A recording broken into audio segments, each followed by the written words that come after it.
Hello everyone, this is Sunil Jangra, your physics educator. Welcome to the channel. तो कैसे आप सब? आई होप सभी अच्छे होंगे, अच्छे से पढ़ रहे होंगे। तो इस वीडियो में हम करने वाले हैं डिस्टेंस एंड डिस्प्लेसमेंट। इससे पहले मोशन इन स्ट्रेट लाइन का इंट्रोडक्शन करवा दिया गया है, जिसमें रेस्ट क्या होता है, मोशन क्या होता है, और साथ में 1 डायमेंशनल, 2 डायमेंशनल, 3 डायमेंशनल मोशन क्या होते हैं, कॉन्सेप्ट ऑफ पॉइंट ऑब्जेक्ट, साथ में फ्रेम ऑफ रेफरेंस, ये सब चीजें आप लोगों को करवा दी गई हैं। तो रिक्वेस्ट करूंगा कि अगर इस वीडियो को देख रहे हो तो उस इंट्रोडक्शन वाली वीडियो को भी जरूर देख लेना, ठीक है। तो क्लास 11th के लिए ये बहुत बढ़िया टॉपिक है, क्योंकि इससे आगे हमारे पास स्पीड, वेलोसिटी, एक्सेलरेशन, ये सब चीजें आती हैं। उनसे पहले हमें ये चीज पढ़ना बहुत ज्यादा जरूरी है। और ये वीडियो जो होगा 15-20 मिनट का रहेगा, और उस 15-20 मिनट में डिस्टेंस एंड डिस्प्लेसमेंट में बहुत अच्छे तरीके से तुम्हें समझा दूंगा। चलिए शुरुआत करते हैं इस टॉपिक की। क्या होता है डिस्टेंस?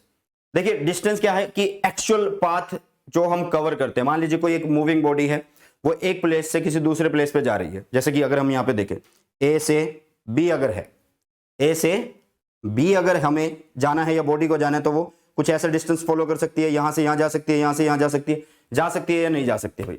सीधा भी जा सकती है, सीधा भी जा सकती है, बात खत्म हुई। तो एक्चुअल जो उसने लेंथ या एक्चुअल उसने जो पाथ कवर किया है, उसको बोला जाता है क्या? उसको बोला जाता है डिस्टेंस। समझ आया? सिंपल सी बात है यार। मान लो अगर मैं इस रूम में हूं और मुझे अपने घर के दूसरे रूम में जाना है, तो मैं यहां से जहां से घूम के उस रूम में पहुंचूंगा, तो वहां तक जितना भी मैंने रास्ता कवर किया होगा, जितनी भी लेंथ कवर की होगी, वो कहलाएगा डिस्टेंस। ओके, चलिए। तो डिस्टेंस एक कैसी क्वांटिटी है? Distance is a scalar quantity. क्योंकि डिस्टेंस के पास भाई सिर्फ वैल्यू होती है कि हाँ यार इतनी आपने जो है डिस्टेंस कवर किया है। उसके पास कोई भी डायरेक्शन नहीं होती है, उसके पास कोई भी डायरेक्शन नहीं होती है, ठीक है। अगर हम इसकी एसआई यूनिट की बात करें, तो एसआई यूनिट जो होगी वो मीटर होने वाली है। इसकी जो एसआई यूनिट होगी वो मीटर होगी, क्योंकि डिस्टेंस एक लेंथ, ठीक है। और लेंथ हम किस में मेजर करते हैं भाई साहब? मीटर में मेजर करते हैं। किस में मेजर करते हैं? मीटर में मेजर करते हैं। तो मेरे ख्याल से डिस्टेंस के अंदर किसी को कोई भी दिक्कत नहीं होने वाली, ठीक है। ये जितने भी नोट्स हैं, ये सारे के सारे नोट्स आप लोगों को टेलीग्राम चैनल पे मिल जाएंगे। डिस्क्रिप्शन में लिंक होगा, नहीं तो मैं टीम को बोल दूंगा, आपको लिंक दे देंगे और वहां पे इसके नोट्स मिल जाएंगे, ठीक है। अब बात कर लेते हैं यार डिस्प्लेसमेंट क्या होगा। अब बात करते हैं कि डिस्प्लेसमेंट क्या होगा। देखो, व्हाट इज डिस्प्लेसमेंट? मान लीजिए आप अभी किसी एक पोजीशन पे हो, ठीक है, किसी भी एक पोजीशन पे हो, x1 पोजीशन पे हो, वो तुम्हारी इनिशियल पोजीशन है। तुम्हें जाना है किसी दूसरी पोजीशन पे जो कि है x2, ठीक है। मान लीजिए ये हमारा इनिशियल पोजीशन है, ये हमारा क्या है? ये हमारा भाई साहब फाइनल पोजीशन है। तो भाई डिस्टेंस, डिस्टेंस किसका डिस्टेंस? ए और बी का डिस्टेंस। मतलब सर समझे नहीं, मतलब ये एक तरीके से डिफरेंस है किसका? Final position minus initial position का, ठीक है। किसका डिफरेंस है? फाइनल पोजीशन एंड इनिशियल का। ओके बेटा, तो आप इसको क्या बोल सकते हो? डिस्प्लेसमेंट को बोल सकते हो कि आप इस पोजीशन से इस पोजीशन पे पहुंचे, ठीक है। तो आप बोल रहे हो चेंज इन पोजीशन जो होता है किसी ऑब्जेक्ट का, वो कहलाता है डिस्प्लेसमेंट। वो क्या कहलाएगा? डिस्प्लेसमेंट कहलाएगा। या फिर मैं इसको एक बात बोल सकता हूं, देखो यहां से मैं यहां ऐसे जा सकता हूं, यहां से मैं यहां ऐसे जा सकता हूं। तो भाई जो छोटा रास्ता होगा ना, जो छोटा रास्ता होगा, शॉर्टेस्ट जो पाथ होगा, shortest path measured in the direction from initial to final position, वो होगा हमारे पास डिस्प्लेसमेंट। तो कहने का मतलब displacement is very simple, final position minus initial position. Displacement is what? Displacement is change in position, change in position. Okay, चलो। तो इसका फॉर्मूला कैसे लिख सकते हैं? हम इसको लिख सकते हैं कि डिस्प्लेसमेंट क्या हुआ? Final position minus initial position हुआ। हम इसको लिख सकते हैं कि डिस्प्लेसमेंट कैसे हुआ? फाइनल माइनस इनिशियल हो गया आप लोगों के पास, ठीक है। Final minus initial. अगर मान लीजिए x1 हमारे पास इनिशियल पोजीशन है, x2 हमारे पास फाइनल पोजीशन है, तो डिस्प्लेसमेंट क्या बनेगी? x2 माइनस x1 बनने वाली है। कितनी बनने वाली है? x2 माइनस x1 बनने वाली है बेटा, ठीक है। समझ आया? चलिए, अब ध्यान से देखना, हम a से b इस डिस्टेंस और इस डिस्प्लेसमेंट को निकाल रहे हैं। तो इसके पास क्या है ना, एक डायरेक्शन है। इसके पास क्या है? एक डायरेक्शन है। तो ये एक वेक्टर क्वांटिटी होगी। कैसी क्वांटिटी होती है? ये एक वेक्टर क्वांटिटी होती है। क्लियर है? इसकी यूनिट भी सेम है, जैसे आप लोगों के पास डिस्टेंस की यूनिट होती है, तो इसकी यूनिट भी मीटर में होने वाली है, आप देख सकते हैं। अब कुछ 3 केस है हमारे पास। ये मान लीजिए अगर इनिशियल और फाइनल पोजीशन जो है वो सेम है, अगर इनिशियल एंड फाइनल पोजीशन जो है वो सेम है, ठीक है, मान लीजिए आप कहीं एक पॉइंट से चले, घूम फिर के आप उसी पॉइंट पे आ गए, तो कहने का मतलब भाई साहब initial and final position same हो गई है, तो इसका मतलब जो डिस्प्लेसमेंट हुई वो जीरो हुई, डिस्प्लेसमेंट जीरो हुई, बट डिस्टेंस तो तुमने कवर किया है, डिस्टेंस तो तुम्हारा डबल कवर हो गया, क्यों? क्योंकि पहले तुम ऐसे गए फिर वापिस आए, तो डिस्प्लेसमेंट अगर जीरो हो रही है तो इसका मतलब ये मत समझ आना कि डिस्प्लेसमेंट डिस्टेंस भी उस टाइम पे जीरो होगा, ठीक है। चलो, तो अगर x2 ज्यादा है किससे? x1 से, कहने का मतलब मान लो अभी तुम डिस्टेंस 20 पे हो, तुम डिस्टेंस 20 पे हो और उसके बाद तुम पहुंच चुके आगे कहीं किसी पोजीशन पे जो कि कितनी दूरी पे है? 30 पोजीशन पे, मतलब अब तुम 50 पे आ चुके हो, तो 50 माइनस 20, 50 माइनस 20, तो आपके पास एक 30 वैल्यू आएगी जो कि पॉजिटिव होगी, ठीक है। कहने का मतलब जब फाइनल पोजीशन बड़ी होगी किससे? इनिशियल पोजीशन से, तो वो डिस्प्लेसमेंट कहलाएगी हमारी पॉजिटिव डिस्प्लेसमेंट। क्या कहलाएगी? पॉजिटिव डिस्प्लेसमेंट कहलाने वाली है।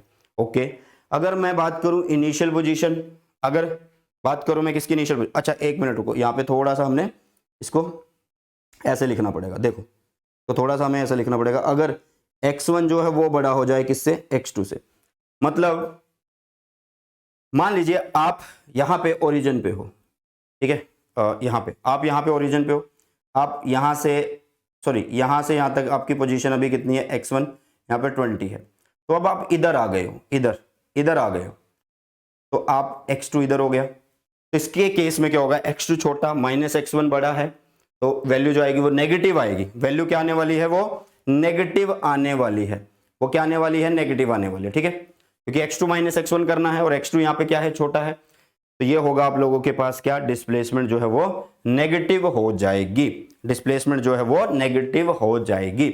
अब इसको किसी एक डिफरेंस के तहत पढ़ लेते हैं, देखो यार डिफरेंस की फॉर्म में पढ़ते हैं क्योंकि डिफरेंस बहुत ज्यादा आ जाता है पेपर के अंदर, ठीक है। डिस्टेंस क्या होता है? डिस्टेंस होता है कि जो लेंथ हम कवर करते हैं या बॉडी या पार्टिकल जो लेंथ को कवर करता है, एक्चुअल लेंथ कवर होती है। बट डिस्प्लेसमेंट क्या होता है? डिस्प्लेसमेंट भी लेंथ होता है बट शॉर्टेस्ट पाथ होगा, फाइनल और इनिशियल पोजीशन के बीच में एक शॉर्टेस्ट लेंथ होगी, फाइनल इनिशियल पोजीशन के बीच में एक शॉर्टेस्ट लेंथ होगी। ये पाथ पे डिपेंड करेगा कि यार कितना लेंथ कवर करी है, तो वो डिस्टेंस इसका मतलब पाथ पे डिपेंड कर रहा है, लेकिन डिस्प्लेसमेंट सिर्फ और सिर्फ final position minus initial position इस पे डिपेंड कर रहा है, तो पाथ इंडिपेंडेंट होता है कौन? डिस्प्लेसमेंट। ये एक स्केलर क्वांटिटी होती है कौन? डिस्टेंस। डिस्प्लेसमेंट एक वेक्टर क्वांटिटी होती है। अगर हम बात करें डिस्टेंस हमेशा कैसा होता है? पॉजिटिव होता है, बट डिस्प्लेसमेंट आपने देख लिया, पॉजिटिव भी हो सकता है, नेगेटिव भी हो सकता है, जीरो भी हो सकता है ना? ओके, देखो पॉजिटिव, नेगेटिव और जीरो हो सकता है, क्लियर है? चलो, अब डिस्टेंस जो है क्या वो डिक्रीज हो सकता है?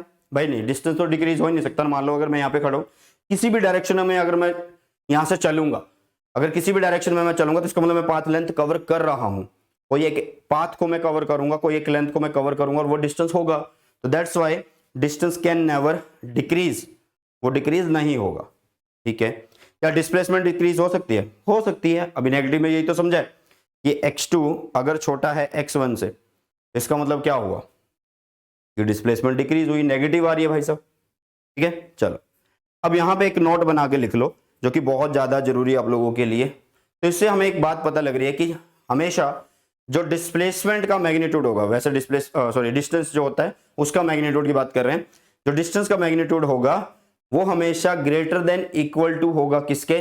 मैग्नीट्यूड ऑफ डिस्प्लेसमेंट के, ठीक है। डिस्टेंस का magnitude greater than equal to होगा किसके? मैग्नीट्यूड ऑफ डिस्प्लेसमेंट के। अच्छा चलो सर, ये तो बात हमें पता लग गई कि डिस्टेंस हमेशा ग्रेटर होता है डिस्प्लेसमेंट से, ये तो बात हमें पता लग गई है, ठीक है। हमेशा नहीं, मतलब बोल सकते हैं कि होगा, रह सकता है कि डिस्टेंस बड़ा होगा डिस्प्लेसमेंट से, ठीक है। क्या इक्वल भी होगा? हाँ, इक्वल का निशान यहां पे लगाया तो इक्वल भी होगा ना, लेकिन कब होता है ये? कब होता है?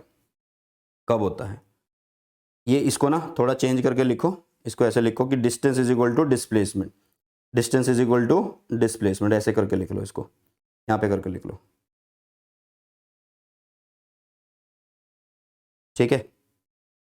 इसको यहां पे करके लिख लो, ओके। बट ये कब होता है? ये तब होगा जब एक स्ट्रेट लाइन में हम चल रहे होंगे। मान लीजिए आप ए से बी एक स्ट्रेट लाइन में जा रहे हो, स्ट्रेट लाइन में जा रहे हो, तो ए से बी जाते हुए मैंने जितना डिस्टेंस कवर किया वही तो मेरे डिस्प्लेसमेंट है भाई, ए से बी। बात ही खत्म हुई ना, क्योंकि मैं एक ही डायरेक्शन में जा रहा हूं अभी के लिए, सिर्फ एक डायरेक्शन में। जैसे कि हमने सबसे शुरू में भी बात करी थी, यहां पे भी हमने बात करी थी कि अगर बॉडी ए से बी डायरेक्ट चले तो वो भी डिस्टेंस ही होगा। अगर डिस्प्लेसमेंट देखूं तो डिस्प्लेसमेंट ही होगी। तो इसका मतलब जब स्ट्रेट लाइन में चलते हैं, जब स्ट्रेट लाइन में होगा भाई साहब, देखो straight line in one dimension, तो डिस्टेंस डिस्प्लेसमेंट के बराबर होने वाला है। ठीक है, तो ये जो नोट्स है भाई साहब, ये नोट्स आप लोगों को मिल जाएंगे कहां पे, टेलीग्राम चैनल पे। तो अभी हमने निपटा दिया किसको, डिस्टेंस एंड डिस्प्लेसमेंट को। नेक्स्ट टॉपिक जो होगा वो एक्सेलरेशन में करवाने वाला हूं, क्योंकि इससे पहले के जो टॉपिक्स हैं मतलब स्पीड, वेलोसिटी, वर्चना मैम आप लोगों को करवा देंगे। ठीक है, और इसी तरीके से आप लोगों का क्लास 11 का जो सिलेबस है टॉपिक वाइज बहुत जल्दी कवर हो जाएगा। तो कैसी लगी वीडियो कमेंट सेक्शन में जरूर बताना, और इसी के साथ इस वीडियो सेशन को करते हैं समाप्त और मिलते हैं जल्दी से नए सेशन में। सो बाय, टेक केयर, जय हिंद, वंदे मातरम।